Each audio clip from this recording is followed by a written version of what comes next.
Ready for the mosh pit, Shaka Bra. What's up, everyone? Welcome back to StrangeCast, Player One vs. Life is Strange fan podcast. I'm one of your co-hosts, Adnan. My other co-host from Game Ranks himself, Falcon. Adam Evalt is here. Adam, hello. I don't want to get sued. I don't. But you know, today we're talking about certain things. What if we play to this joke too far, and Jake Baldino and Falcon come to my door like, yeah, this is a cease and desist. You need to stop right now. It'll make my day if he comments on the video one day and he says Falcon hey. or Jake, yeah. Either one. Jake comes out like, I've actually never seen Falcon's face, so I don't know if he is or not. There you go. Nice mysteries, isn't it? Nice mysteries. But yeah, we're back, Adam, for StrangeCast. This is the first episode of February. I imagine that Lost Records will find its way into these podcasts as well because we're in full swing of Lost Records season.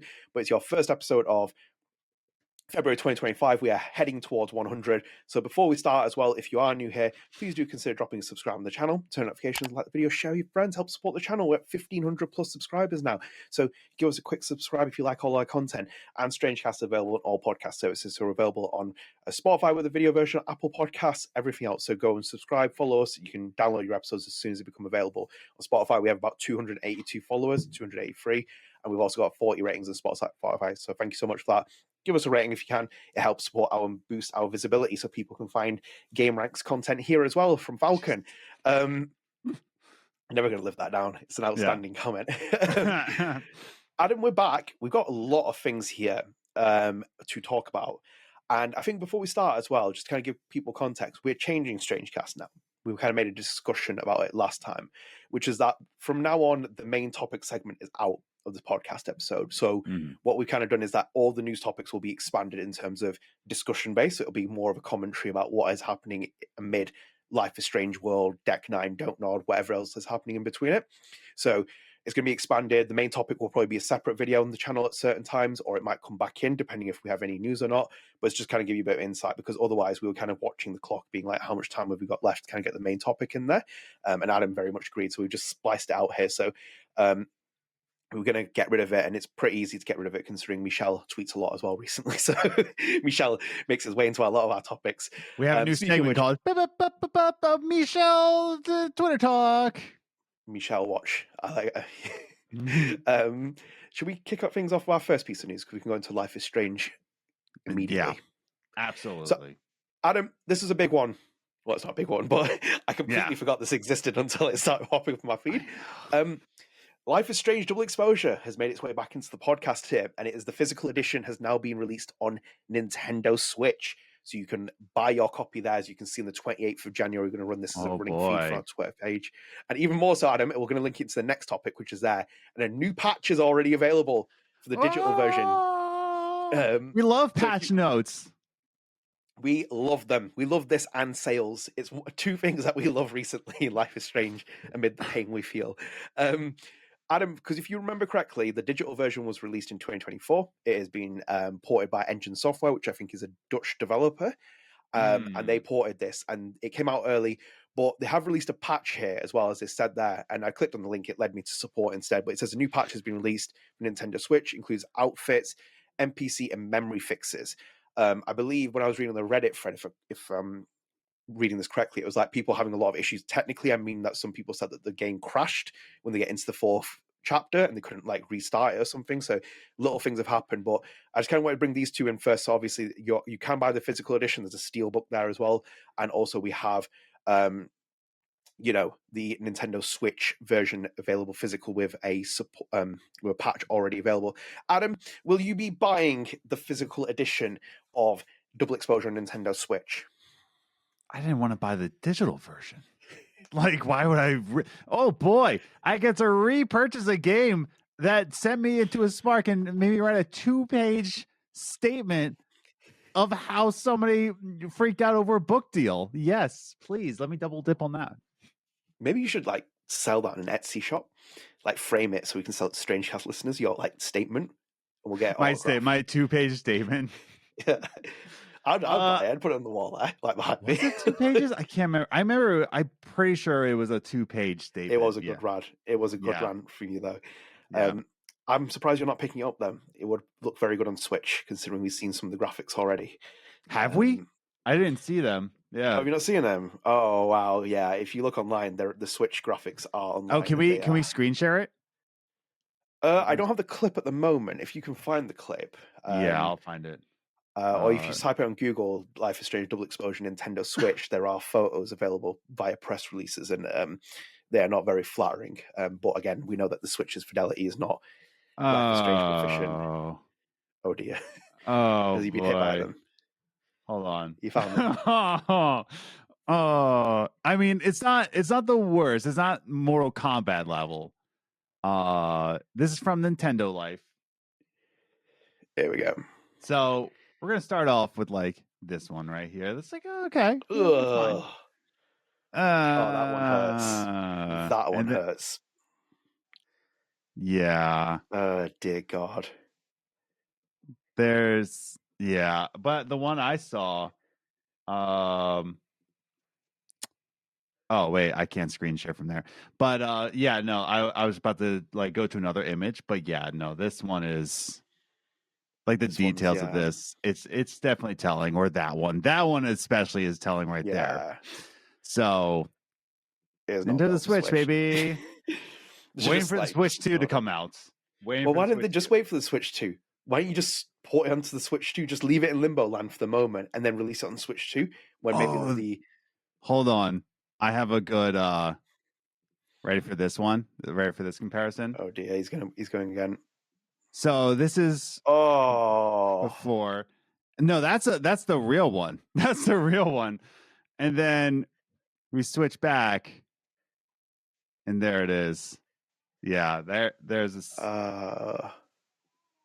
That's rough. Yeah, that is really rough. That's a good example right there.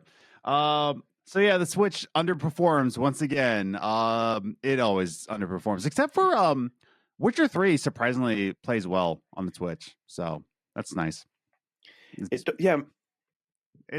think some games can play on it. Some games can play decently well, but some do. Like I don't know what Square Enix's rush was to get it out on Switch. Like really, it's like the way it was like released and like it's released on digital, then released physically, and it's like the game is just not built for Switch. No. It just looks clearly. It's been like the way that they've moved away from the True Colors engine. Do you know the way that they move with True Colors in terms of performance capture and stuff?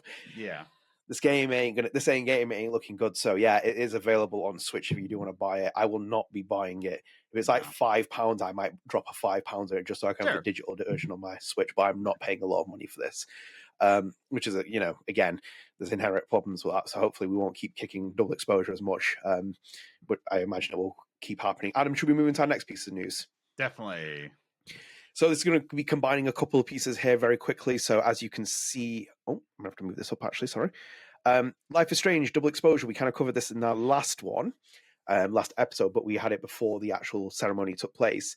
It was nominated at the New York Game Awards in 3 categories: Best Music in Game, Best Writing in Game, and Best Acting in Game. That was deserved. Deck 9's title failed to win in all 3 categories, so it did not win in any of those categories, so it lost in all 3 of them.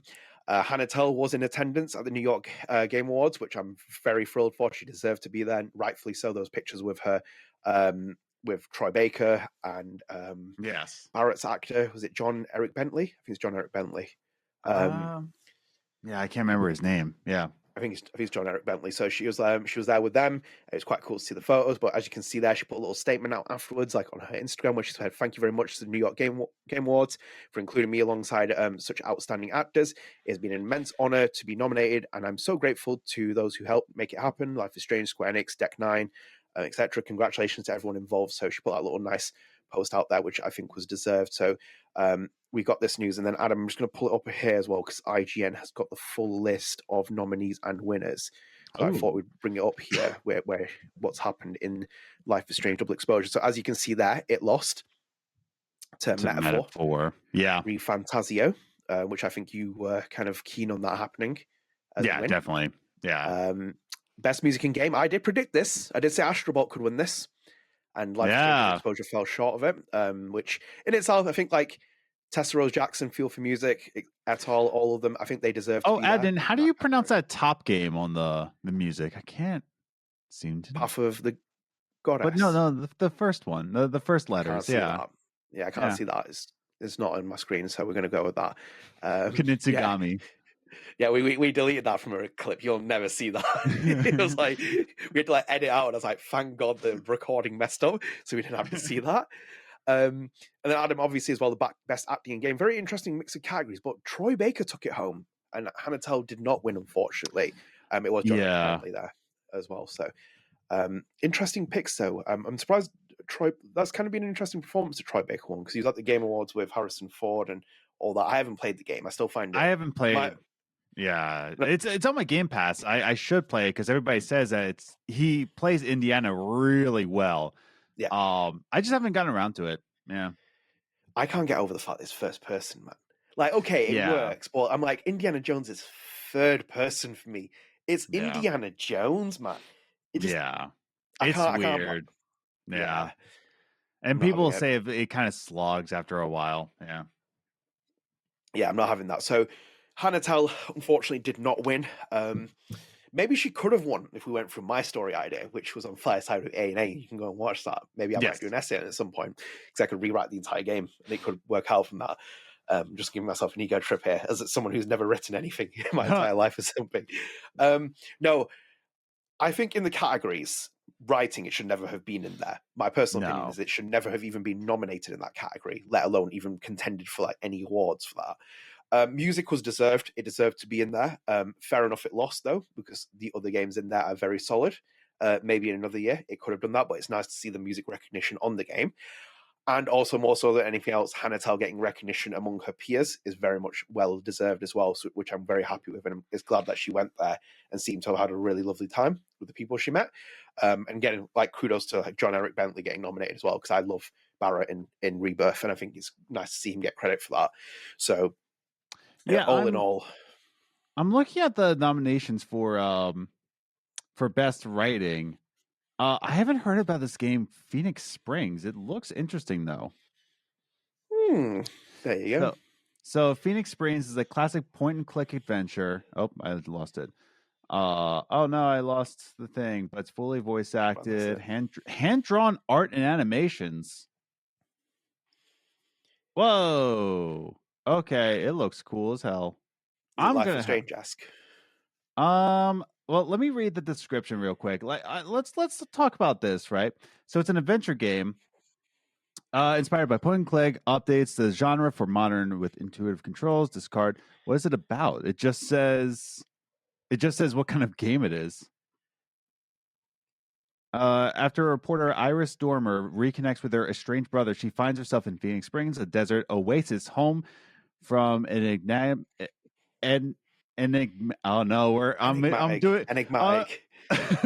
community as she explores an ancient ruins and interrogates a rich cast of characters. She uncovers the most unknown mysteries to reconnect with the place and myths herself. Here's the big question: is it an Adnan game? I don't know. I haven't played it myself. I'm going to say it kind of reminds me of Scavenger's Reign, if you saw that show. It kind of reminds me of that. So yeah, I don't know, but it's a point and click adventure game. I don't think you're much of a point and click adventure game. Not as much. Have you ever played Thimbleweed Park? No. That's an Adnan game. Thimbleweed Park. It definitely has South Park style comedy in it, but it's a point and click adventure, and it's also a meta. Like it's like it breaks the fourth wall a lot of times. Thimbleweed Park, one of the greatest games. Yeah. Right now it's on GOG for 25% off. So if you're looking for a good computer game, Phoenix Springs looks pretty promising. Yeah, maybe there's a good plug there. They got free advertisement there from StrangeCast. So check that out. Adam, anything else in the New York Game Awards, or shall we move on to our next topic?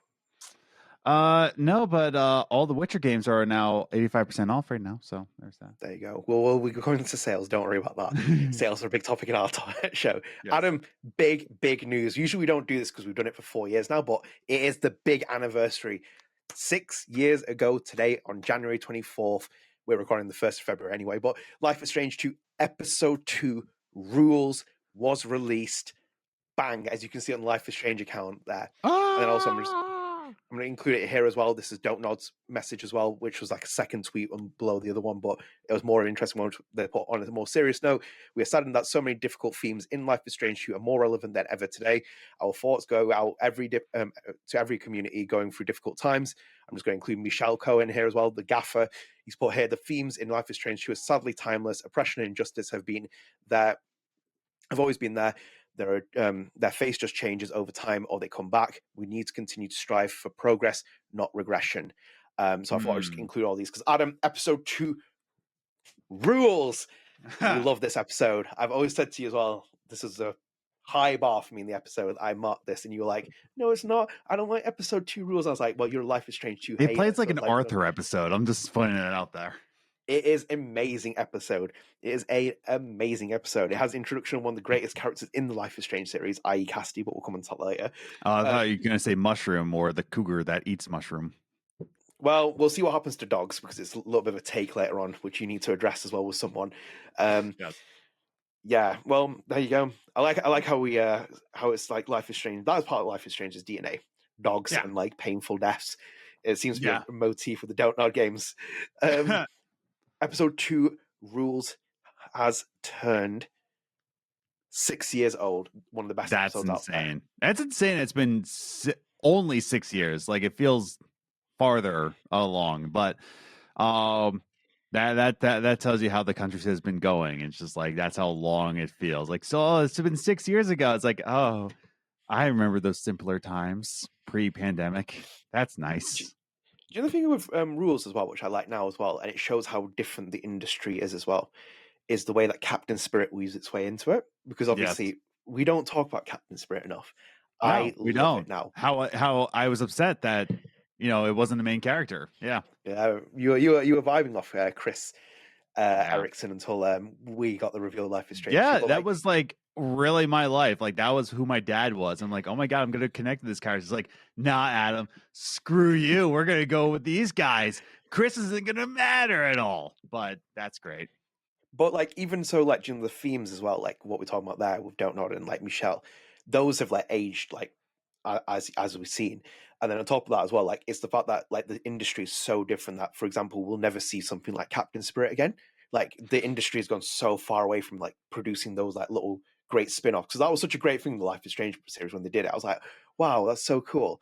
And imagine like Square doing it now with like, the series. Not a chance in hell we'd ever see something like Captain Spirit. It just tied things in really nicely. I really enjoyed the episode. And even with Life is Strange 2, I remember doing my reviews when I reviewed the game. I've reviewed the first 4 episodes when I was doing it in the industry.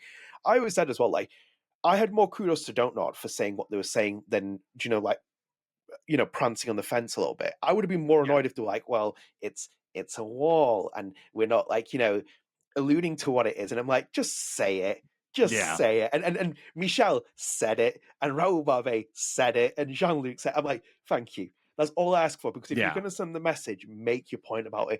And I know some people might have got turned off for it, and some people might be like, it's preachy, etc. That's your choice, At the end of the day, like we all have different political views, different alignments and stuff. But I was more happy with Life is Strange 2, the end product, because like, at least you said your message, and you weren't just like being like, oh, well, we're referring to some certain person who likes wars and da-da-da. It's like, no, we get that, and it's handled a lot better. And I think that's why Life is Strange 2 for me looks really back in like a great way, where I'm like, actually, you guys were just to the point. You were actually going to say your feelings, and you weren't going to shy away from it. And obviously, Life is Strange 2 has had a polarizing reception in terms of like sales and stuff like that. But generally speaking, I was like, happy with that. No, it's 6 years old now, and it has aged like wine, especially where America is right now. It is still quite relevant. So yeah, pick it up. Yes, you should pick it up. And yeah, in itself as well, Adam, you said a lot of that stuff that Michel said in his tweets off podcast to me. So I will wind it into our next topic as well, because it again relates to it. And I should just probably pulled it up whilst we were talking about it, if anything. As you can see, that's a later topic, if anything. But on the right here, as you can see me there in the corner, I celebrate the anniversary, obviously, because I love the episode. And I put there saying one of my favorite character introductions in the series, and that's Cassidy. I love Cassidy. And then Michel put there as well, saying, haha, so good to see some Cassidy love, one of my favorite characters of the whole franchise. Dang. Love the Cassidy love there from Michel. Cassidy's a great character. I love that character. The vibe was perfect with her. I think she was fantastic. Yeah. It wasn't my favorite character, but like, I don't know. I'm kind of indifferent with Cassidy. You know, I don't really. I don't know, because again, maybe it's because I'm liberal American. Call the police. It's like, I don't know. I've met like 3 Cassidys in my life, so it's kind of like they're not like new people to me. So it's kind of like, yeah, they exist in America quite often, especially if you're liberal American. Scary. It's not even Halloween. Yeah, I know. Shocking. A Life is Strange podcast, and one of the hosts is a liberal American. What a shock. Shocking. Yeah, so like there's people like this all the time in America where they're just like, yeah, we just hop trains and we just chill through life. And I'm like, yeah, am I a little jealous of their lifestyle? Maybe. But, you know, it's fine. I don't know. I don't know what to say. I'm kind of indifferent with Cassidy. Like, I don't hate her, but I'm not. I thought she's great, man. I loved her. When she got into the 3rd episode and she's like, you could be your love interest. And so I was like, vibing. I was like, fantastic. What, do you have train hoppers in Britain?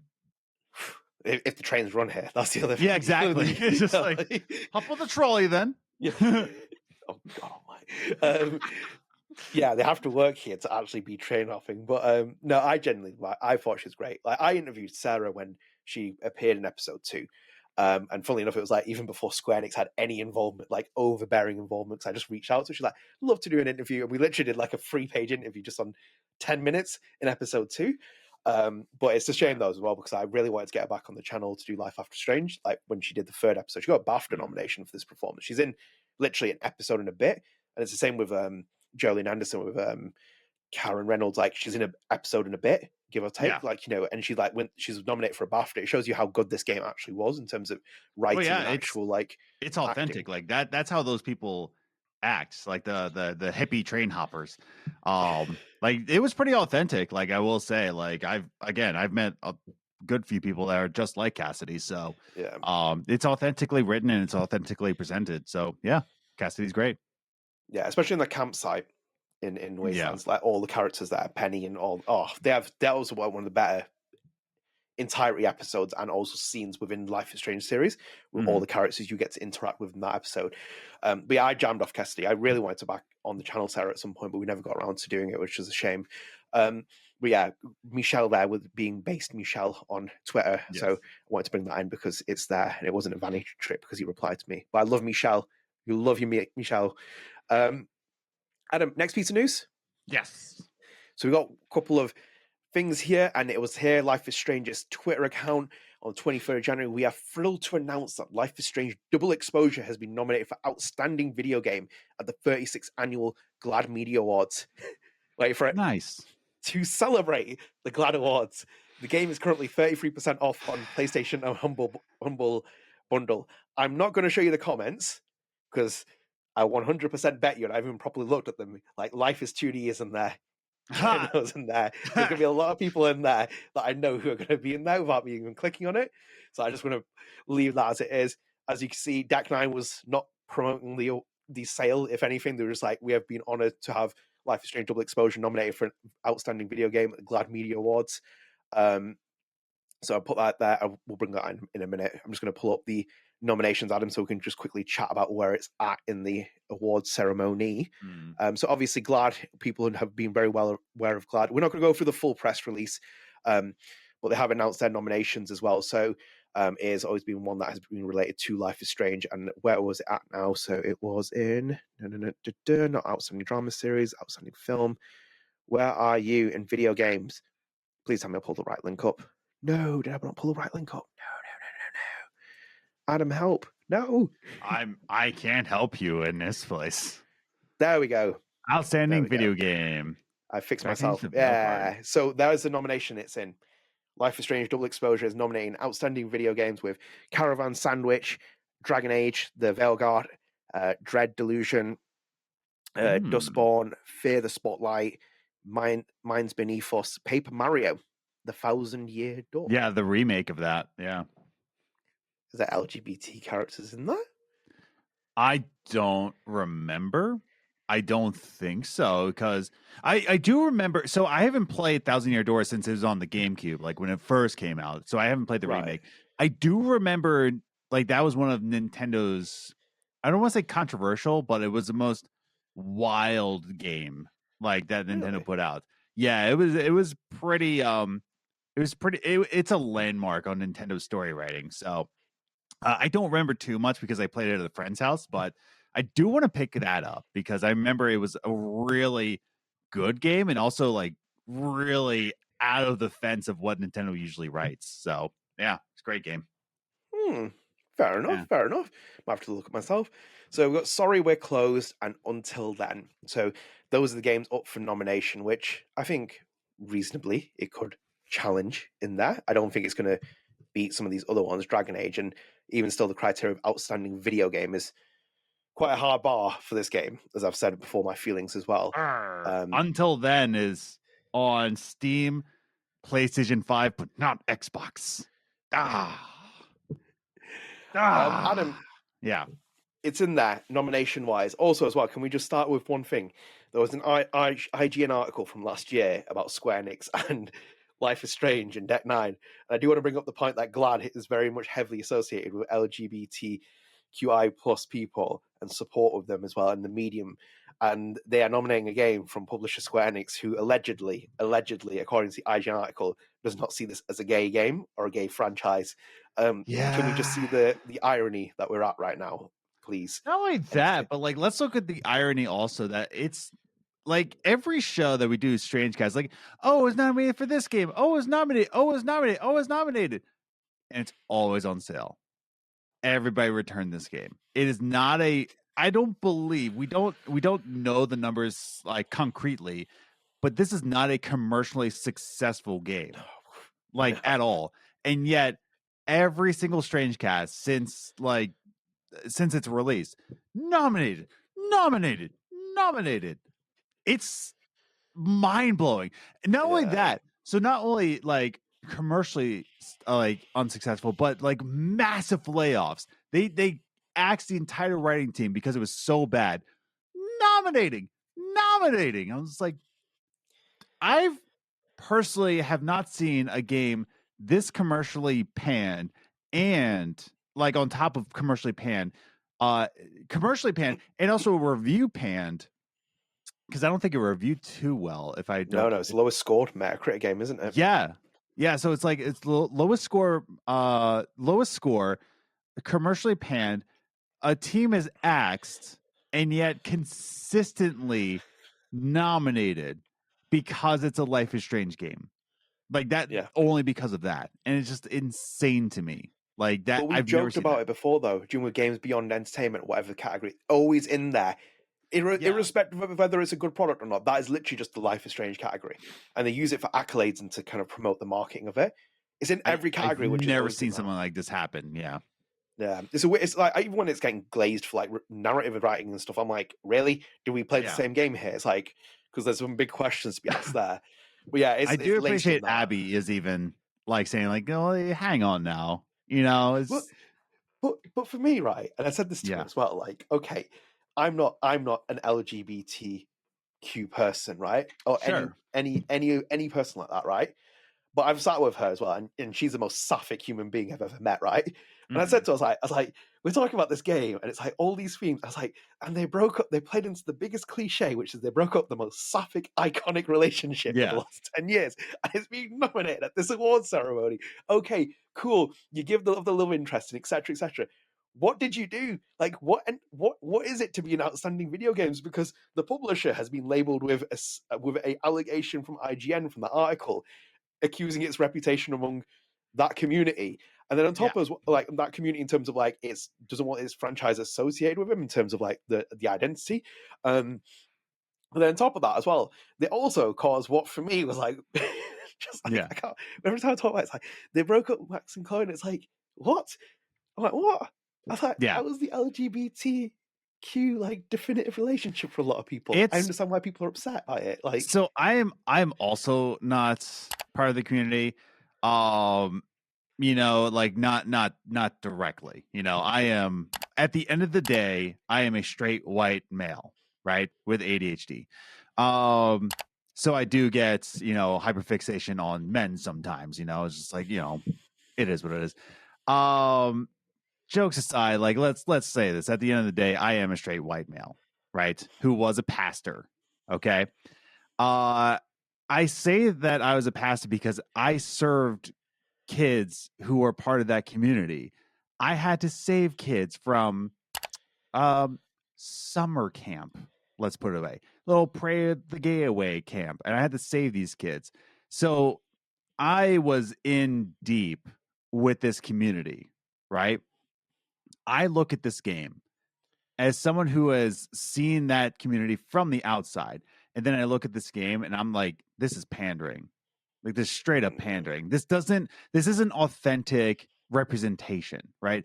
I've seen much better representation in games. I'm trying to think. I'll even say that the first Life is Strange game was more authentic in that. Yeah. Like, you could make that choice. There's just so many ways you can go about it, but with the way Double Exposure did it, it was pandering. It was straight pandering. But I don't know. It disappoints me as a straight white male. I can't imagine what it's doing to the community either. yeah, I think it's a bit of, for me, like, just to kind of project, I feel like it's a slap in the face, because if you like really like invest in that relationship with Max and Chloe, and you see this, you're like, what? And it's like, and then you see other themes within the game and the way the game has come out, you're like, hang on a minute, what? And it's funny as well when you mentioned, well, funny, it's when you mentioned it before about your pasture days as well. You talked about Life is Strange 2 episode 4 hitting you really hard because some of the themes in there overlapped in terms of like the conversion therapy conversations and the kind of discussions around that. So it's like pretty hard hitting. But yeah, it's just, I'm like, for me, honestly, it did not even deserve to be in the nomination for GLAAD after what's happened with this game and stuff like that. And I'm sitting here as someone who's not from LGBTQ stock. I'm just kind of sitting here as someone like being like realistic. It's like the game franchise panders to it in a bad way for me now, in terms of it doesn't come across authentic, as you said in the first Life is Strange, or even the second Life is Strange, or any other iterations, even True Colors to an argument. I think the relationship between Alex and Steph comes across really lovely. If anything, with the way that they present that, it's done so much more nicer. This game was just, this feels like it was like Square Enix trying to tick a box just to get a nomination rather than being like properly done in the way that it should have done. So I'm kind of like, as you will, but as you said, it's nominations, like just nomination. And I don't think it's really going to win, if anything. I think, like, as you probably know with the comments as well, what it's going to say there. Adam, anything else? Yeah, I don't think that queer people should be, pandered to make sales. That's it. Like, queer people are people, No, so they shouldn't. And they're going through a very difficult time now as well, especially where you live as well. So keep yourself safe. And we there's more than two genders. Oh, sorry, I had something in my throat. I'm sorry, I something caught. So you have our support. That's the main thing. So Adam, quickly, this was just a very brief one as well. So again, the nominations there, as you can see, Deck 9. Yeah, crabs. We are thrilled to have been on. We are thrilled and honored. We are thrilled and honored to have won the award. Typo there.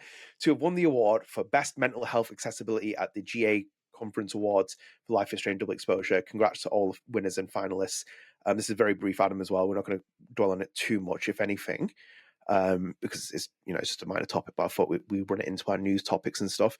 So we're coming over here as well, as you can see. I wanted to see who the nominations were. Indeed, that's why we bring you all the content. So I'm going to quickly go down here. Accessibility for trauma, phobia, and mental health conditions. Over home safety hotline. Excuse me. Toggles to hide images relating to 7. So you had home safety hotline, Until Dawn remake. Why is that still? Why until? I'm not going to go Until Dawn if anything. Life is Strange Double Exposure, Alan Wake 2, and Silent Hill 2 remake. Obviously, there, Life is Strange Double Exposure has won configurable in-game content and warning systems with the option to pause while warning displays. Tell you what. Lost Records is going to win that category next year when it comes up because they got everything for like the holes. Yeah. Yes, Michel. Yes. You got me. You saved me for the holes. Right, Adam, do you know what as well? The bashing aside and whatever else of it, these are nice things for it to win the awards for. Because like this isn't affected by the creative team at the top. And the Yeah, this is accessibility like the production. features. Yeah, and this is where the Deck 9 developers who worked on this stuff deserve the credit as well, because they are not involved in the story. They're not involved with all the other stuff of it. They are doing the other things behind the scenes. And whether there's also debate of who should have won that category, that's fine. But they actually did deliver because the in-game settings and stuff are good for them.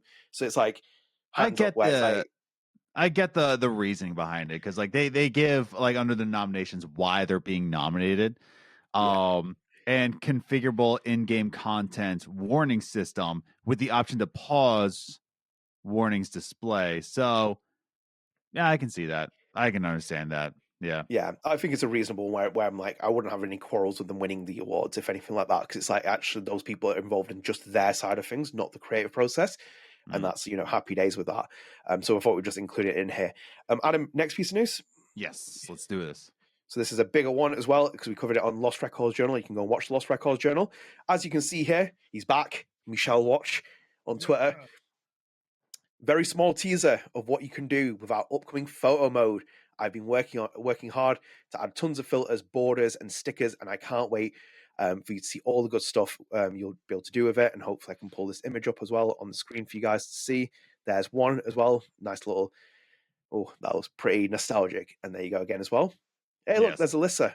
Maybe she's getting hit by a football. Forget about Ray. As soon as I saw that, I was like, is this a Life is Strange reference? I was like, yeah, as you can see there, it's cool. And then also I'm going to add in the other gaffer, Luc Baghadoust, studio executive producer at Montreal, has put there. It's been super cool to see Michel so deeply involved with the creation of Lost Records' photo mode. I want to see him record a tutorial for players to see what they can do with it. And I agree with you there, Luke, as well. And then I'm going to quickly pull up this one, Adam, actually, whilst I can, because we got the screenshot available. Michel added a little bit of input with the photo mode. So as you can see there, Carl Bonara said, please let us do photo mode during cutscenes, just like in Hellblade. And Michel's put, it's a tough one, but it will be in there. It will be in there in a way. I want that too. Though we need to restrict the camera movements for photo mode during cutscenes. So obviously, they are working within their limitations there. But yeah, I'll put that down now. So yes, we have more details on the photo modes. Adam, what did you think of that photo mode though? There.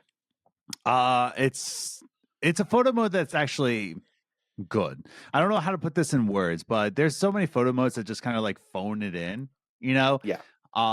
They're not creative enough. Like right now I'm playing through Bomber Cyberpunk, and the whole game is based off of like a flip phone.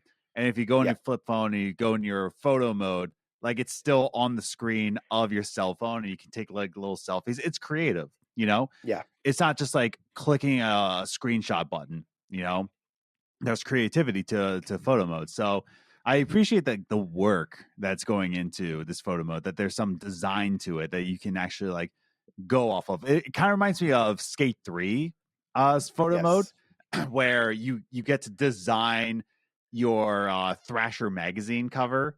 So that was a lot of fun to do. So yeah, I like the creativity behind it. Yeah, I'm because it nicely encompasses the game as well, being 90s vibe. We've seen different things. Was that a VHS tape? Was that a cassette tape? Yeah, that was a VHS tape. Yeah, so it's like anything that's customizable. We used to do that as 90s kids as well. We used to design our own things, put the slot. Kids these days don't understand opening a PlayStation 1 case up and finding the big manual that you could hit your brother with before you start reading it because you wanted to learn all the controls before you get into the game. Wait, maybe that was just my experience. You hit your brother with the manual? Well, maybe I'm revising history. You probably hit me with it, but it's well, depending on which one you got. Like someone's like a you big, just open it up like oh bloody hell, and just like you hit your brother. No, I love little features like that. This game I think will benefit from stuff like that because if you can do it on TikTok and create little filters and stuff and like little viral marketing things, bingo for them. So I think them to put the detail into something like this is good. And again, not to kick a dead horse, but like when like Double Exposure didn't have a photo mode, or like other Life is Strange games that haven't had an advanced photo mode, for example, I've always felt like that's kind of a component in the series you can always improve and get on board with. And it's like nice to see this because Michel working on those kind of departments, we spoke about Michel as well, where it's like his art has always been really beautiful and his like input in creativity wise has always been great from the days from Remember Me to Life is Strange. So it's like nice to see him add that little influence over what is already great as it is. So it's like, you know, customizations, we're going to get all kinds of crazy stuff from this game that people create, and it's like just adds to the flavor of it, adds to gameplay value, adds more time to the game, more investment. I'm happy with that. Yeah, absolutely. I can't really remember Hellblade's photo mode. Is this Hellblade didn't- 1 or 2? I think they're referring to Hellblade 2. So yeah, Yeah, I first one having one. Yeah, I think so. don't remember the first one having one either, and I did not play the second one. So I think they're referring to the second one, maybe. Yeah, it does sound like the second one they're probably referring to. So we will keep an eye on that. Adam, should we go into our next piece of news? Yes. I love this piece of news. A very brief one as well, but I'm going to bring it up anyway. So again, back on Michel watch. He's keeping this podcast alive and going. As you can see in the corner, the topic will be later for the other one. As you can see in the corner, it says from Mel Mrs. 1R, it says, "Hey, don't know Michel. I've been replaying Beyond Two Souls, and I couldn't help but notice some of the similarities with Life is Strange 2 Episode 4, running away from the hospital and then walking on the side of the road from the desert. Did Beyond had some influence on Life is Strange, or was it just a big coincidence?" And Michel said, "I love Beyond and definitely an influence."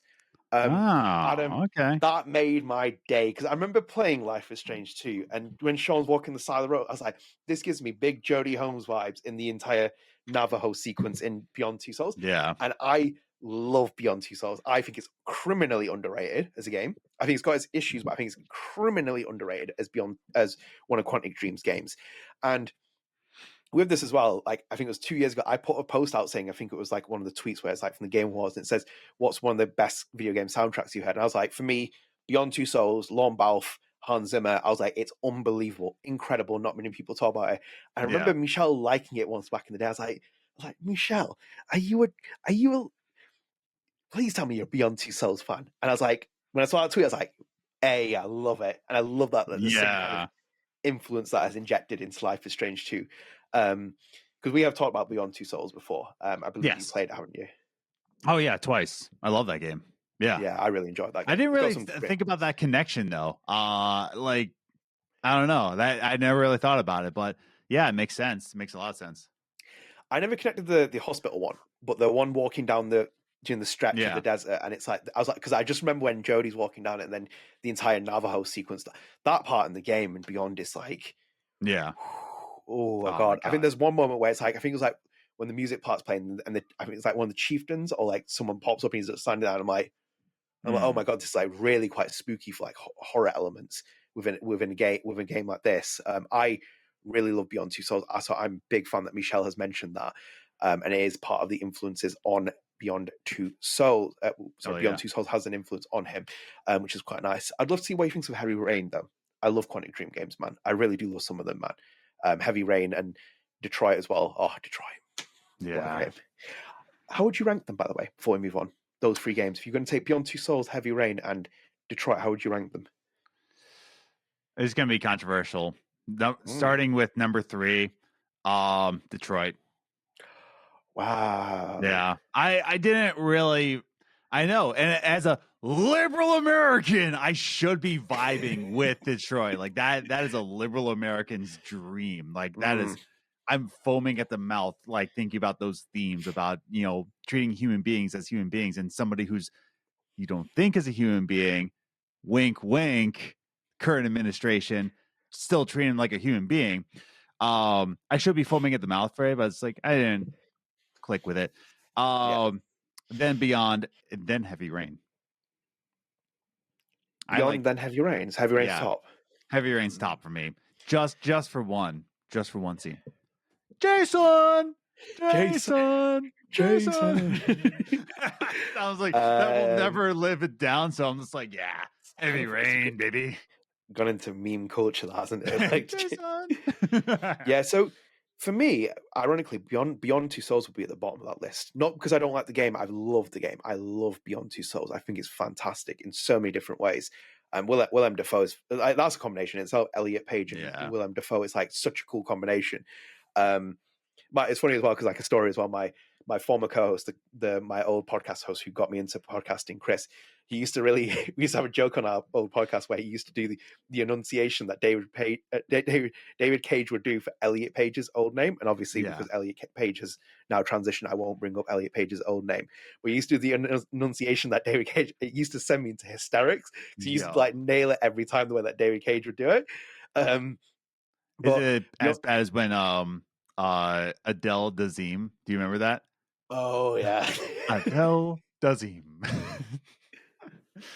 Oh god. There are some things you just can't escape. Oh god. So yeah, Beyond would be bottom, then Detroit above it, and then Heavy Rain. Heavy Rain was just, the origami killer as well. Oh yeah. Just it was such a vibey game. It's like locked in history now as well of that period when the game came out and like the PS. It was a good time to play games. Like me and my friend were just laughing so hard because like in the earlier scenes where what's the main character's name? The father of Jason. Ethan, thank you. When Ethan is like walking around his house and you know how like there's those letters like go around and you have to like choose one and it's like curtains, do the dishes, and we're like, that's a straight white man. All it's going on, sex. It's just rotating around. And then it's like one word would be hot dogs, sex. Yeah. It's like, no, he's neurotypical. He doesn't have those thoughts. Yeah. Do you know what as well? Actually, funny enough, you mentioned that as well. When I first played Heavy Rain, I had no idea anything about it. So I just bought it, played it. And I was so close to bailing on the game in the first 20 minutes because this is just, what is this game? I was like, what is it? I don't get it. But when I was like, wow. I was like, okay. It's fun, like, dude. Yeah. Oh, it's a lot. There's Jeopardy and stuff. Like some of the sequences, they were so good. And even the characters as well, rotating between some of them. Like, fun. And it's just so ridiculously, played out. It's just memeable, but also like a really good story. Like it's top tier for me. But that's what you need sometimes, though. You need a memeable game, and you need something that is over the top ridiculous. Even Detroit does it. Do you enjoy some of the chase sequences? It's like, come on, man. It's like, I'm happy about that because I'm like, actually, I love that this is like really quite like cartoonish. It's like, you expect them to like pull a gun out like Looney Tunes style at some point, but no. Funny enough as well. Before we move on, did you see that Elliot Page's production has picked up Beyond Two Souls? No, I did not see that. Oh, yes, I did. Yes, I did. I'm so dumb. Yes, I'm very excited for that. I'm very excited to see what happens with that. But yeah, I hope that they can, because that does feel like something you could quite easily adapt if anything. So looking forward to that. Adam, should we move into our next pieces of news quickly? Absolutely. So we'll chain these together as well as it is. So Adam, 10 years of Life is Strange. Yay, so 30th of January, as it was marked there, it says there, Don't Nod, put out saying 10 years ago, Life is Strange begins its journey and your stories became part of ours. Today we celebrate this milestone with a special artwork by Edouard Kaplan, honoring the unforgettable moments we shared. Thank you for making Arcadia Bay timeless. What a wonderful piece of art there as well. He's got, you played Jusant as well. He had a very big hand in that as well. He's unbelievable artist, man. His art is just so good as well. I remember when they used to challenge him from Life is Strange 1 and, all the other bits as well. It's just, I can get like lost in them. So Adam as well, Life is Strange, so Deck9 here, put here as well, saying happy 10 years to Life is Strange. Again, I'm not going to go into the comments because I expect certain people. And as you can see here, this was an interesting piece, Adam, because we did a video, remember, as well.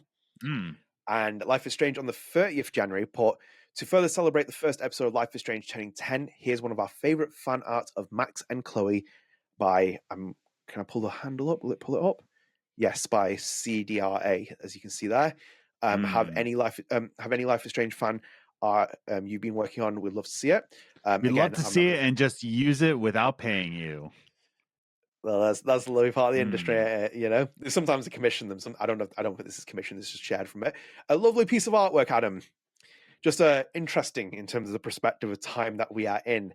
And obviously, I'm not going to pull the comments up because you'll probably know what to expect from the comments. But this was what Life is Strange posted. It was that, and then also the video here, which is like a montage from the first game of different sequences. They posted that on the 29th to mark the 10-year anniversary. We'll come on to that in a very short topic very quickly.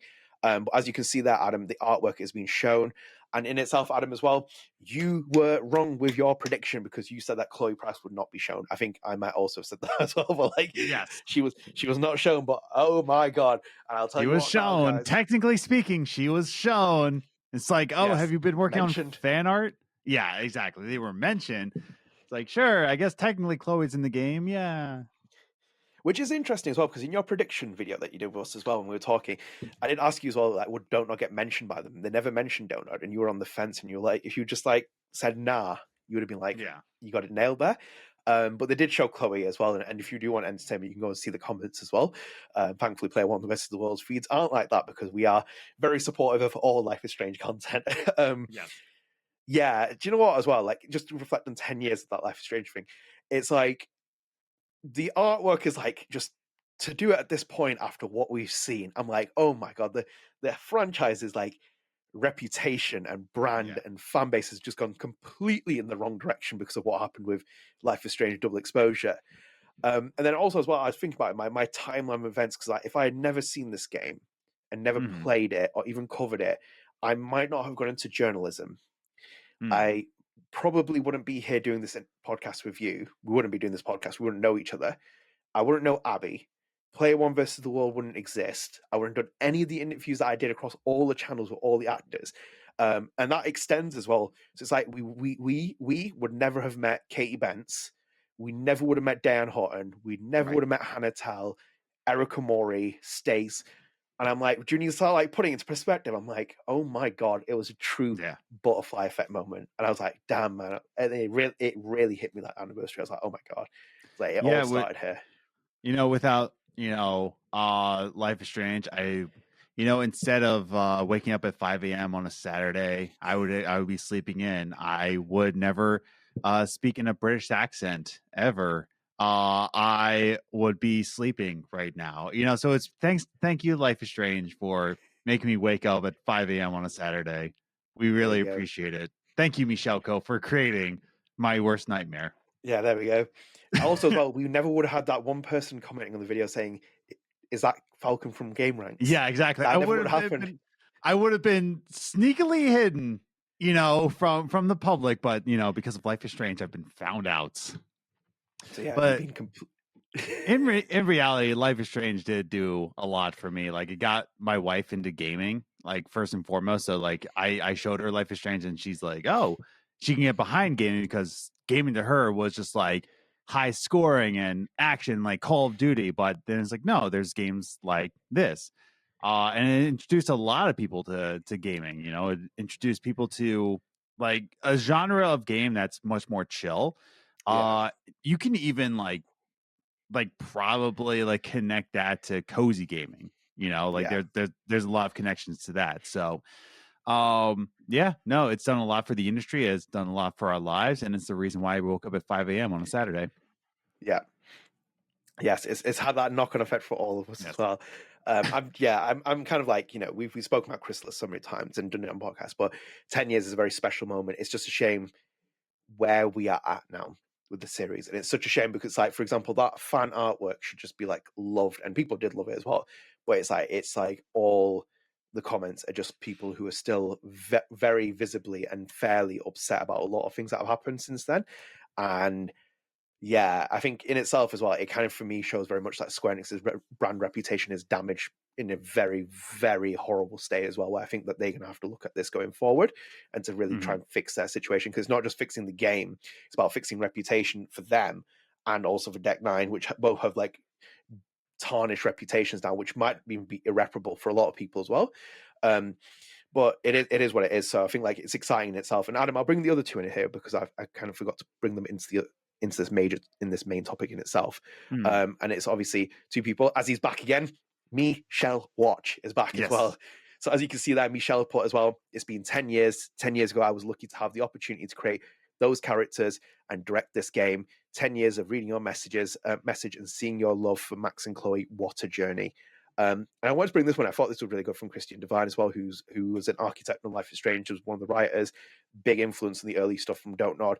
But that after Life is Strange launch, I was writing on Life is Strange 2, going to lunch with one of the talented artists, talking about the game's legacy. And he said earnestly, "Do you really think people will care about Max and Chloe in 5 years?" And I smiled and said, "Forever," which is, I thought was a very touching theme there for those two. So yeah, we've had celebrations all around from all kinds of people. Hannah celebrated it. A lot of people. No Ashley Birch, which I was like, I'm not, SAG's happening with strikes and all this kind of things, and we've heard other things online and stuff, but it's like, and her career went into a different direction. I'd probably say that she's now Also, more famous for being Aloy. Do we know if she's in Los Angeles right now? Oh, actually, yeah, I don't really know where Ashley's based. Yeah, because she could also be impacted with the fires still happening in Los Angeles. So we don't know Ashley Birch. Yeah, it's still kind of happening. At least the relief is still happening because a lot of homes were still burned down. I'm gonna say this right now, just like a quick side topic. This coming Friday, February 7th, there's going to be a special Bandcamp Friday. I was going to announce this in the video, but Bandcamp Friday is usually all the revenue share from Bandcamp goes directly to artists.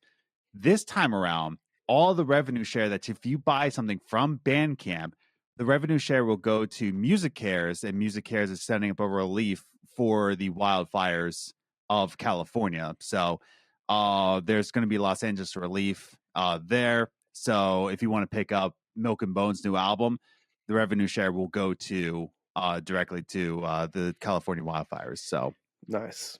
Yeah. Nice plug there. Nice plug. Yeah, so Adam, before we wrap up this topic, actually, and I keep missing notes as well, this is the last part of that extension of the notes as well. Luke's story here as well, which I'll bring in. So as you can see there, the gaffer, Luc Baghadoust, put a post out on LinkedIn. He was also celebrating 10th anniversary. He put, "Today's the 10th anniversary of the release of the first episode of Life is Strange. I have thousands of memories of the project and its launch, all of the adventures we shared with the whole Don't Nod team, Square Enix, all our partners, but especially with Michel Koch, Raoul Barbet, and Jean-Luc Cano. This would be there would be a ton of pictures or anecdotes to share, but I'll use this one on this special day. So in June 2015, we realized that we needed to push back episode 4 release date for 2 weeks in order to bring it to the quality we aimed for." Sorry, I'm just can I pull this up actually to see if I can make it bigger? Yeah, sorry, there we go. I don't know why I'm making this more difficult for myself.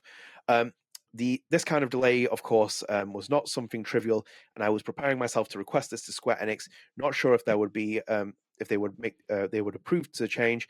During E3 2015, after a day of interviews, we were at the Just Cause 3 party, and I was in discussion the situation with my friend Adam Phillips, in charge of PR at Square Enix at the time, who told me this: "Don't hesitate to do it, mate. What are 2 weeks? People will still talk about your game 10 years from now." I guess it was right. Happy 10th anniversary to Life is Strange, and thanks to everyone who played, to everyone who worked on the game, played it, and remembered it, which is quite nice. I thought it was a very cool story of that, and as you can see here as well, I just kind of made this as a public FYI as well, that Luke has never watched the X-Files, despite being friends with Michel Koch. I feel like it needs to be brought up there as well, just to bring Luke's position into disrepute. No, I thought it was a really cool story though, because obviously Life is Strange was aiming for those 8-week release windows, and they more or less met them. More so, episode 5 was quite far out in terms of hitting that. And I couldn't actually remember that episode 4 got affected a little bit by a little delay. But it's quite nice to see that, it shows the different kind of times, isn't it, of like the industry in 2015 of how it was like, oh, actually, yeah, push it back a little bit because we've seen big success from the game so far. And it's like, you should do this. And it's like episodic gaming was advantageous at that point in certain respects. So it's like, it benefited them, but I thought it was quite a little cool story there. Yeah, definitely. No, it's wild to like look back and just see the legacy that was being formatted. No, really insane. For sure. And Adam, speaking of legacy as well, I'm going to bring Luke back into this as well, because this is an interesting topic that people have noticed as well. So we're going to go back into that little feed here as well. So Life is Strange, as I said before, posted the video, as you can see there. Can you believe it's been 10 years since the first episode of Life is Strange has been released? And they marked it on January 29th, 2025. So they Yeah. posted out there, and people started raising their eyebrows because obviously I was posting it, and there was like, and even Michelle said, "Oh, it's like in 6 days' time, it's going to be the anniversary of Life is Strange, which aims like the 30th of January." So I did a little bit digging here as well, and because you can see here, this was Roxanne Domelin, who worked at Square Enix previously. I know Roxanne when she worked there, and she was working on the marketing campaign for Life is Strange in the earlier days. And as you can see here, Luke's here. He's going to remove me after this. He's put good times as well, celebrating the anniversary. In translation, I'm going to translate this as well. So it says, "Good times. Wasn't it the 30th, the release date?" Yeah. And then Roxanne here as well replies saying, "Maybe it's different time zones. My memory is failing after all these years." So I just wanted to bring that up because there's this little thing with the release dates and when they're released. So the canon ending, or the canon choice for me, is the 30th of January. It's released.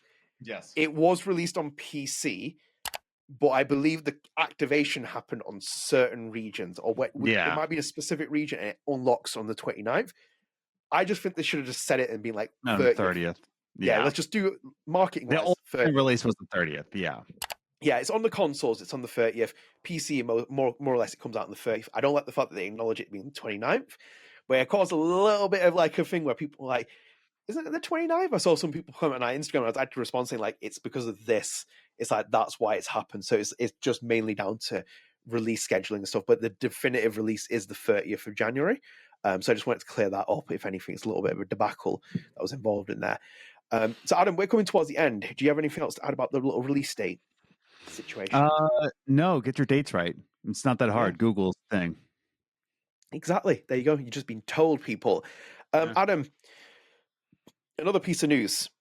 Our friends are back as well. Yeah, STJV, the French Union, and has announced a video game strike, a general strike.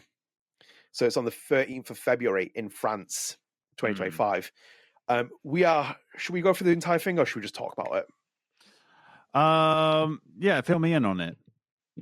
So, as you can see there, it says the STJV called for a general strike in the video game industry in France on the 13th of February 2025. The article contains a few common questions and explains why we have chosen to go on strike. So, why a strike and not some other action?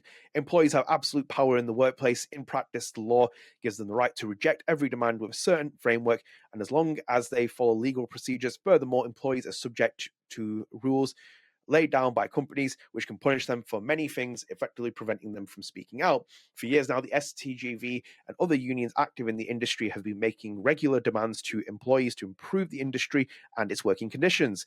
So far, employees have been consistently rejecting these demands out of hand without even bothering to comply with the law. As of today, we have only obtained improvements when our demands were backed up by strike action. The STJV is not calling for a strike for the sake of it, or for the sake of folklore, but because striking is the only genuine legal and protected way of expressing our discontent and making demands of our bosses, and it works. A strike is a total stoppage of work for a given period, a way of refusing to continue producing value for our bosses until they agree our demand. So why only one day as well? For a strike to work reliably in a company, is necessary to strike over the long term, so that strike costs the company more than the demands made by the workers. The strike on the 13th of February is not aimed for a specific company, but at all companies in the industry. The purpose of general strike on the 13th of February is to warn of mortal danger hanging over the video game industry in France and to demand the changes necessary to avoid this. We are therefore calling for a strike for a single day of national strikes to come together and demonstrate the will of the workers past, present and future, not to let our industry die without reaction. We leave it with the workers to transform this national movement into local actions whenever necessary to defend their rights. The STJV is ready to provide support. So it says there as well, who can support? Should we go through all this, or? No, I think we have enough here. What are your thoughts here? Yeah, so obviously we've covered it last month as well, and there was a lot of strikes from Don't Nod for the STJV. It's been going on pretty heavy. That's happening 5 days before the release of Lost Records, Bloom and Rage. So it's like, you know, it's going to hit them as well, because it's like 1 day of marketing before a game comes out is big. You know, you don't get to buy those days back. Ubisoft will be affected, obviously. We have different feelings on Ubisoft. I mean, Quantic generally Dream also speaking, is in France, isn't it? Yeah. Quantic Dream's in France. A lot of those studios as well, like even the fringe ones as well, small ones will all be affected by it. So it's like, yeah, I think generally speaking, it doesn't surprise me because of how the No. gaming industry has gone. I know Ubisoft laid off X amount of employees very recently as well. If it wasn't last week as well, or the week that we're talking, they laid off staff as well in the UK. Yeah, I mean they're fighting for their position as workers and writers, and I think in itself as well for developers as well. I think they might even have more of a sign to do it because of how AI is impacting things at the minute and how much of an influence that's entrenching in the video game industry. So, like for me, it doesn't surprise me that the STJV is going to go down, and it wouldn't surprise me if this leads to more strikes that start appearing throughout the calendar. Because obviously they explain there where it's like, strike action to be more effective is to do it consecutively, as they've done last month repeatedly against Don't Nod, and we saw a couple in the tail end of 2024. But I think this is a warning. I think it's just going to be a warning shot to be fired out, being like, test us, test our patience, because it's going to be like, we're going to do this. So it doesn't surprise me why it's happening. And you've spoken as well about France as well. France is a completely different mentality as well, especially with like the state pension and other social reforms and stuff. It's like they're going to fight for their cause. Yeah, no, like it's completely different for France than it is America. A lot of times, like with our political climate here in America, places like France and the EU, they say like, "Why aren't you revolting?" And it's like it's a completely different landscape. We're a lot larger of a country. We have to revolt in different ways, like calling your senators for one thing. But yeah, what they're doing, it's just like they're saying, hey, February 13th, get your French booties ready because we're gonna go out and we're going to go out with like a union. So Yeah, yeah, good for them, good for France. I'm glad that they can all unify. Hopefully, I hope America can unify in this way. We can all make a union, for workers. It is what it is. But yeah, I'm happy that they're placing their bets where they are. well, it's as in itself as well. And they're saying that in that article from the STJV is their only really course of action they can use, where it's like it's really effective because disruption does cause those kind of things. I do feel for Don't Nod, obviously, in terms of like the other workers, because obviously, like in Canada, they've got a game coming out. It's important for them. And I imagine that other people will be as well, because people don't take strike action lightly, because you do get affected by your wages and stuff. And then obviously the STGV has put initiatives forward to try and raise money for people who are striking. Yeah, it doesn't surprise me, because I think this could be a very early precursor to something much bigger, where there could be more of these happening throughout the year. Because we've seen it with SAG last year, and even leading into now, where conversations have been happening in the video game industry about actors' rights, etc. And I think it is one of those things where they're looking at the developers and publishers being like, you got away for murder for years with all this stuff. You promised all these great things, and in the post-COVID relief era, you're not really giving back to the workers. It's like, oh, we'll release again, we'll lay off 50 people because of the sake of it. It's like, we'll just balance the books here now as well. So yeah, fair play to them as well. It's a hard graft, man. I don't want to be a video game developer.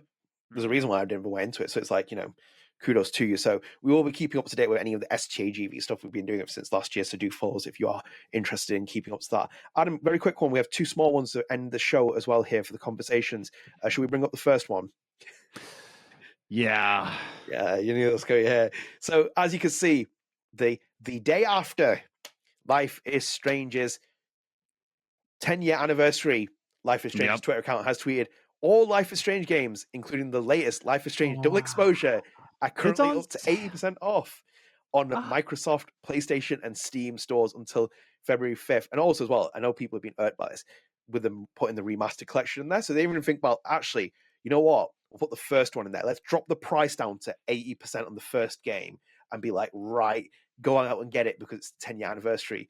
It's a sales post. So it has been memeified, and I'm not going to go into the replies because I don't want to really get like sued by the end of it, because if we pop someone up, it's like, oh dear, that's said in there. Adam, sale.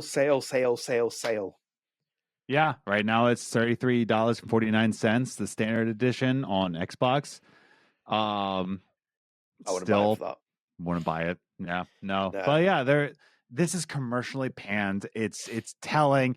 They say that, oh, to celebrate getting an award, we're gonna put it on there. oh, because it's a Tuesday, we're gonna put it on sale. It's just like, come on, man. I'm waiting for the one where they do like, here's this beautiful artwork from XYZ, and to Yeah. celebrate the artwork, here's a 30% sale. I don't even want to like. Ridiculous, dude. I honestly didn't like. That's why I said it's like it's such a summer mode when we got to the 10-year anniversary, because it's like people are like, couldn't we just enjoy Life is Strange? Imagine if it was like the True Colors era. People would be like, actually, we got a solid Life is Strange game. It was decent. We enjoyed it. Maybe there's some bit irks and stuff, but generally speaking, it's a very good game in itself. And instead, it's like people are like, it's either one extreme end or the other Yeah. extreme end, and there's no meeting in the middle either. It's quite like extreme on both ends. Yeah, I just wanted to bring that in because I was like, oh god, I saw the replies and I was like, honestly, it's my day now. I got it pinged on my notifications during the tweet. And I'm like sitting there with my like popcorn. We're like, what's the replies on here? It's like, who's there? It's like, I want to see who's replying. It's the usual suspects as well. Usual suspects. That person knows who I'm talking about. It's like the usual suspects. And I'm like, yeah, laugh. Yeah, yeah. Honestly, dude. Oh. So yeah, that's that. Should we go into our last piece, Adam? I thought this. I'm just not much to say about that. Yeah. So yeah, there wasn't any with the sales. We've done that. So this is all Chris as well, if anything. So as you can see, Life is Strange fans as well. Chris was, watching. Is it the 1%? I put it in my notes as well. I can't remember what it's called. It's the 1%. The 1% Club. Yeah. So this is UK TV for anyone you're wondering as well. That is a UK TV as well, as Chris has posted there. And in this TV show, someone is representing Sean's Wolf Squad hoodie. There it is. It is the Wolf Squad hoodie. So I've got Michelle's replies here as well, because Michelle was tagged in them there. And Michelle's put awesome. I didn't know the game and had to. I didn't know the game and had to Google it. This clearly proves Sean is damn clever. And Chris put, you had to Google Life is Strange 2? What? No, the 1%. You know what I mean? Come on.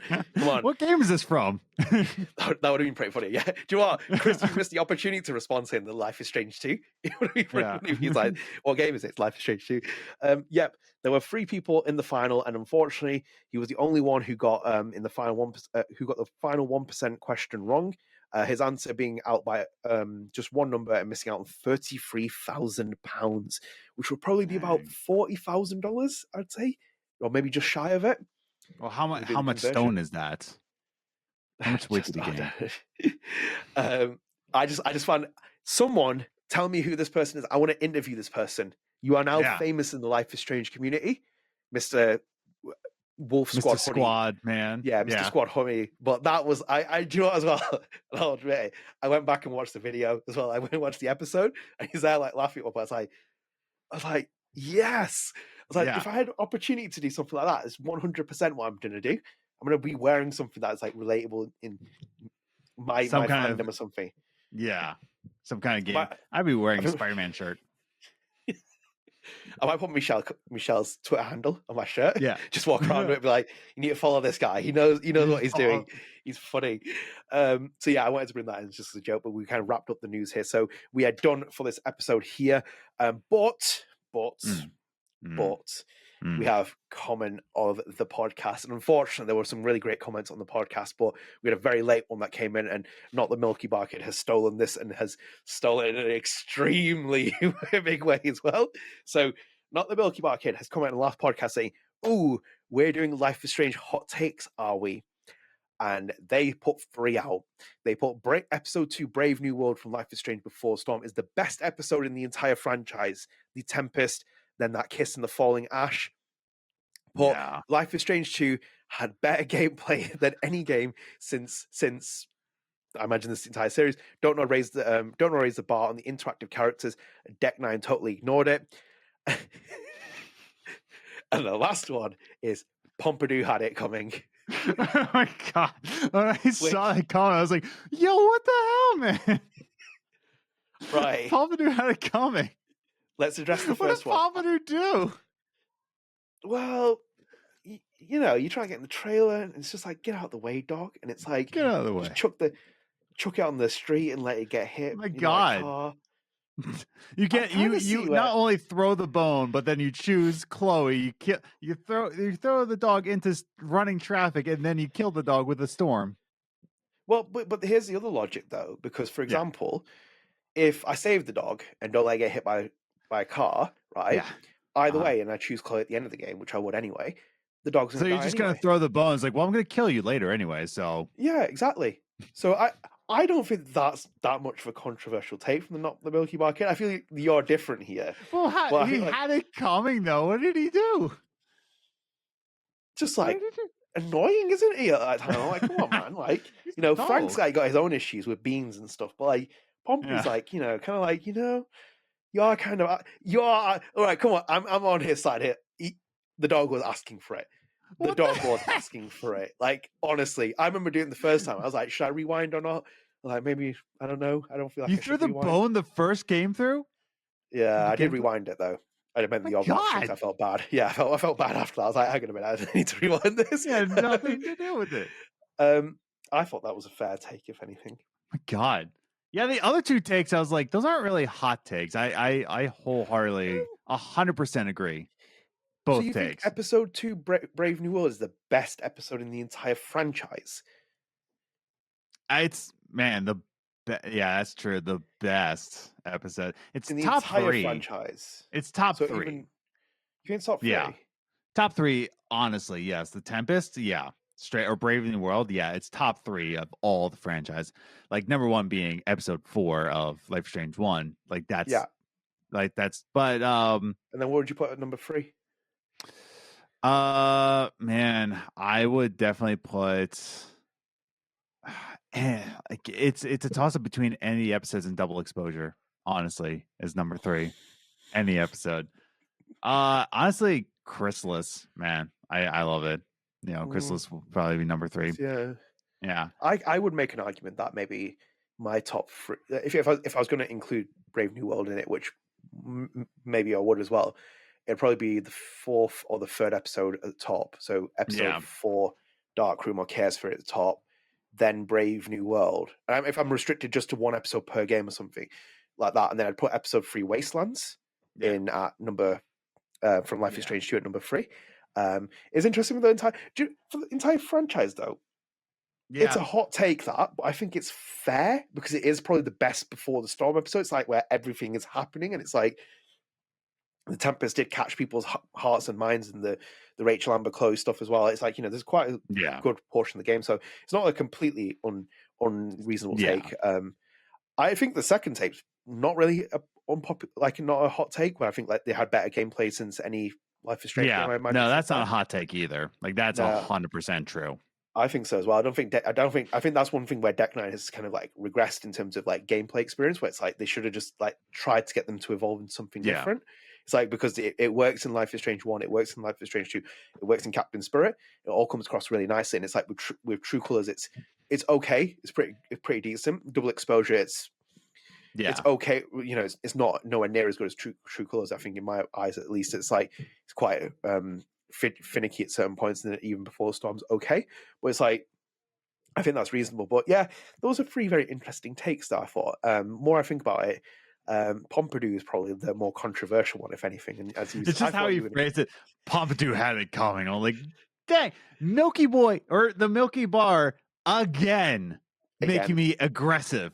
Again. I thought you were going to come on here aggressive. I thought you were going to have like a 2-page statement written because I was like, ooh, boy. Yeah, like, dang. No, I respected the way it was phrased. Pompidou had it coming. I'm like, how can you argue with that? No, that was a good take. Yeah, fair enough. Let us know what you think as well in the comments as well. Did Pompidou had it coming? I think he did, to be honest. That's why it doesn't exist in my universe. So yeah, we'll wrap up there. So thank you for the comment, not Bill back here. It literally swept in late as well. All the other comments, I was like, maybe we should have a look at that. So I was like, oh, Adam. I was like, I sent it to him. I was like, right, here we go. So Adam, spread the arts. Yes. Where are we going here? You can go first. Truthfully, I've done nothing. Oh, really? I've literally done nothing for that part of a week. Like my week. Honestly, guys, if you saw my week, you'd be like, "What? How are you functioning?" I have not watched anything. I've not done anything. The one thing I have done, actually, I was playing Duck Detective, but I don't really want to come back here and be like, "Here's the replay of the entire thing," because I'm still playing it and I'm very early doors into it. Do you know what? As well, they just say something. The voice actors, must have had the time of their life doing this project. Dude, it's a really well voice acted game, man. They did not hold back, man. I don't know how much they got paid, but it's not I'd do it enough. for free. I would do it for free. It's that funny. Yeah. Like when you hear the dialogue, I'm like, he's like, I've been cutting back the bread. Please come back. Oh God. A lot of the characters so far are very funny with the voice acting. You can tell that these people must have been having an absolute blast doing it. It's just so out there as well. Yeah, it's like so good, dude. Oh my God. A 50 style noir duck that's like you're gonna do this voice, and it's like properly. He's like he gets so into it. So I haven't looked his name up either, but it's like it is very funny. It's an interesting game though. It is interesting. We are still looking for the salami thief at this point. I'm not going to ruin it. Actually, we're very early. Yeah, salami bandit. Salami bandit. Sorry, the salami bandit. Yeah, sorry. So I'm still trying to get everyone's like name at the moment. We have only like met characters at this point, very early doors into it. But yeah, what's his name? He's called Duck McQuack. He's called Duck McQuacklin or something. Yeah, something like that. Yeah, I have to replay it again. Yeah, he's definitely before the sequel. I got to replay it. Yeah. It makes you laugh because it's like the seriousness of when they're trying to do things. Yeah. So it's like they like set it up as well, and he like comes out with his name and he does it in the voice, and I'm like, it's like the voice that sells the whole thing. Yeah. Honestly, it's one of those games where I feel like if you're like an indie like game developer, and you're making something that like outrageous as it is, and you're like a voice actor coming through, that's like one of the early skills you get. That'd be like a dream. If anything, you'd have the time of your life doing it. It's just so funny. So I'll give it early shout out for now, if anything, because it's the one thing I've actually done. Yeah. I'm going to say what I did this month of January. We're recording this February 1st. And I just want to point out what I did this month. So I haven't been working on anything music project wise. So I decided to use my time. I want to talk about 10 books I read this month. I read 10. So 3 of them are audiobooks, and then just quickly shout these out. I listened to 1984 by George Orwell. You have to at this point.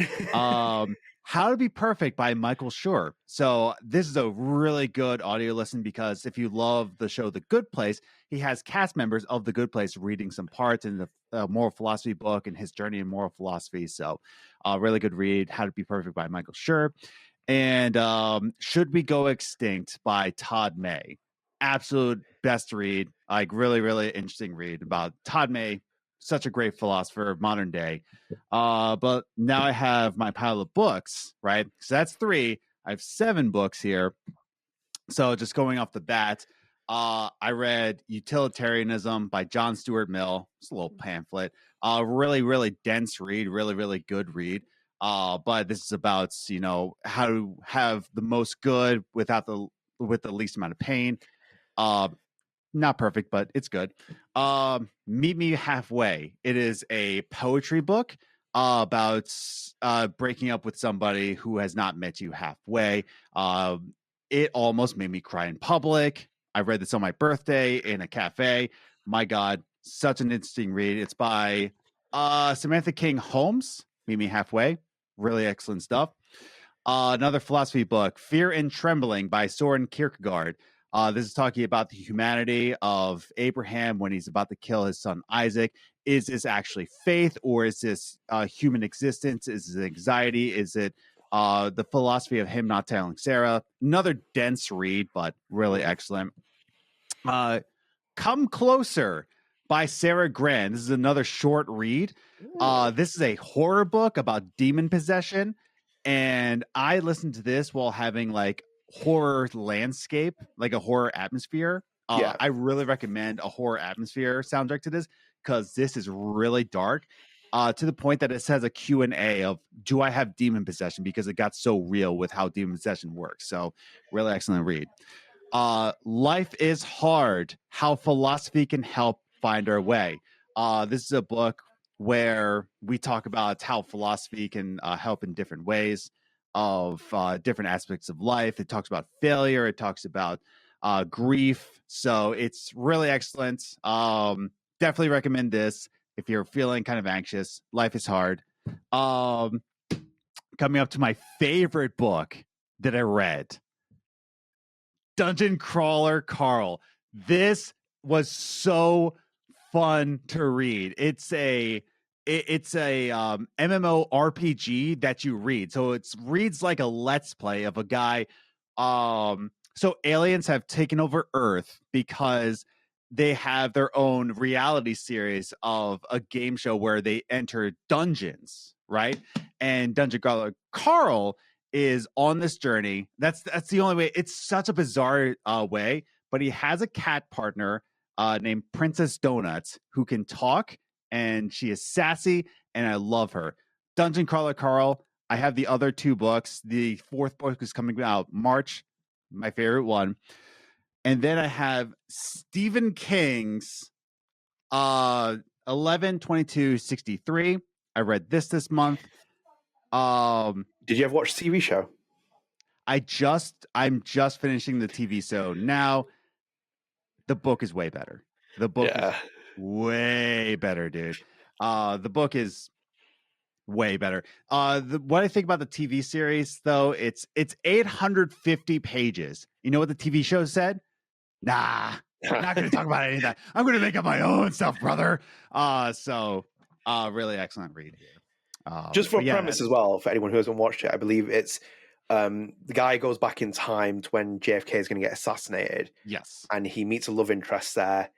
And he's kind of embroiled in that entire fiasco, so he can stop JFK's assassination if he wants to. But he goes through, was it cupboard in his kitchen diner? Yeah, it was a diner. Yeah. No, like the book goes into way much more detail. So, but no, that's 10 books. Wait, 10 book. Oh, what's this? Is this an 11th book that I read?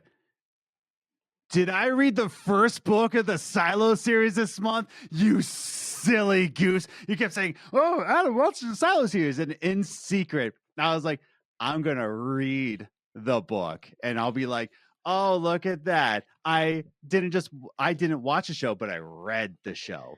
And let me tell you something. The first half of this book, which is the first season of the show, all I kept saying is like, dang, this girl can't catch a break. She is just like, she cannot catch a break for the life of her.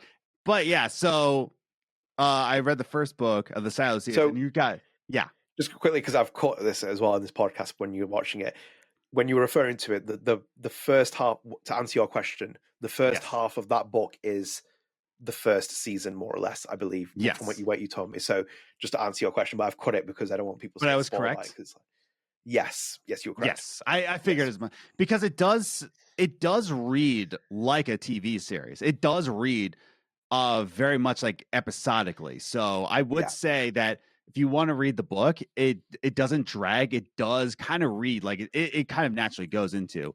And all you people who are just like, oh, where's season 3? I really need season 3. Where can I get season 3? Oh, I got the script right here, baby. You illiterate weasels. I got it right here. And you can't know about it. You know, he's pushing the book as well, where it says the sticker on the front and Apple TV now. You know, he's like, this isn't a sticker. It's not a sticker. Is it? Oh, is it built? I hate this. Dude, I hate this. I hate that I can't. No, that's not a stick. That's part of the cover. That's part of the cover. I hate it. Also, it was delivered with this little crease here, and I was like, come on. Is that Amazon? No, I ordered this from my local bookstore, Ferguson. Yeah, so I ordered this from my local bookstore, and they brought it in, and not only is this, but it was like this, and I was like, I'm sending it back, man. At least with the crease, I'm sending it back. You know, keeping that. I'm like, this I ordered from Barnes and Noble. No crease. And no crease. No crease. Also, if we're going to talk audiobooks, I did switch to Libro.fm instead of Audible. And Libro puts a portion of their proceeds to your local bookstore that you can choose. So I switched from Audible to Libro. Much better. Same amount of books, same price, but you get to support your local bookstore. So I got the script right here for season 3, baby. Yeah.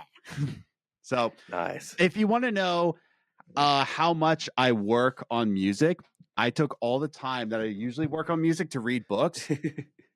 That's how much I work on music per month. So that's literally what I do.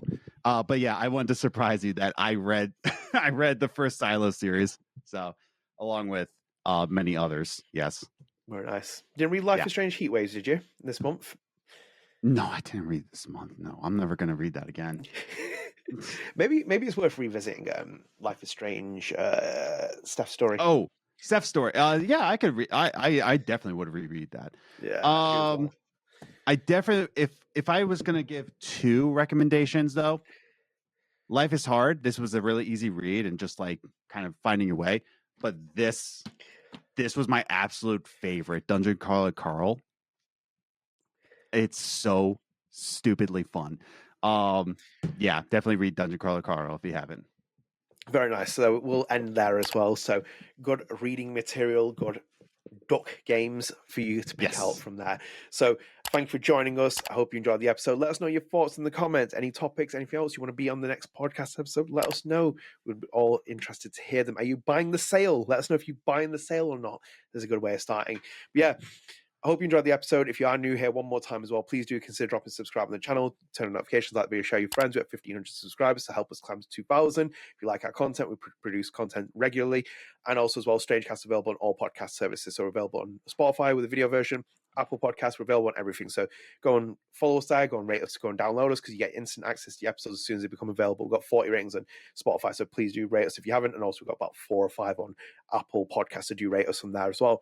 So thanks for joining us. We're heading slowly towards 100. Stay tuned for next week because we'll be back with the Lost Records Journal because obviously we're now going to a very exciting period with the Lost Records Bloom Rage coming around the corner. So do stay tuned for that. Until next time, take care. See you later. Bye. Later. Ready for the mosh pit, Shaka Bravo.